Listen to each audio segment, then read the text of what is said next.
এখানে আরেক বিহালায় আমরা ওদিকে জানি বাপ্পা বাপ্পা দাশগুপ্ত না বাপ্পাদিত্য নাকতলা উন্নয়ন সঙ্গে বড় মাতব্বর রিকিং করে কাউন্সিলর হয়েছে, ফাটা জামা পরে ঘুরতো, এখন 100 কোটির মালিক।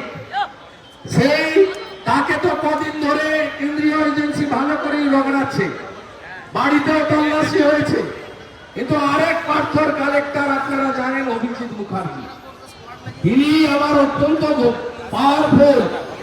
কালীঘাটের যিনি মালিক, কালীঘাটের যিনি জমিদার 38টা প্লট কিনে নিয়েছেন, সেই ভাইপোর তিনি ইলেকশন এজেন্ট। এবং ফিরাদ হাকিমের নেতৃত্বে যে কর্পোরেশন চলছে তার এমএমআইসি, এবং শুধু পার্থ ঘনিষ্ঠ নয়, মমতা ব্যানার্জির ওই শাহজাহান যেমন আলালের দুলাল ছিল, এও অভিজিত হলো বছর মমতার আলালের দুলাল। এই অভিজিৎ মুখার্জির পুত্র দিব্য মুখার্জি, তিনি এখানে মহিলার উপর বোন সম, ভগিনী সম, কন্যা সম,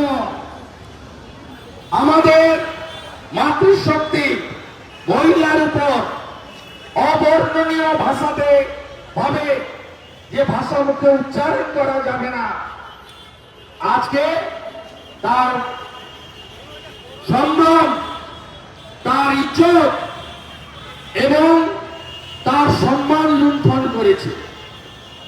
আপনারা জানেন খুব অদ্ভুত বিষয় এই পশ্চিমবঙ্গে, এখানে নারী নির্যাতন কোন পর্যায়ে গেছে সন্দেশখালীর মা বোনেরা চোখ খুলে দিয়েছে গোটা ভারতবর্ষের কাছে, যে পশ্চিমবাংলায় জঙ্গলের রাজ চলছে।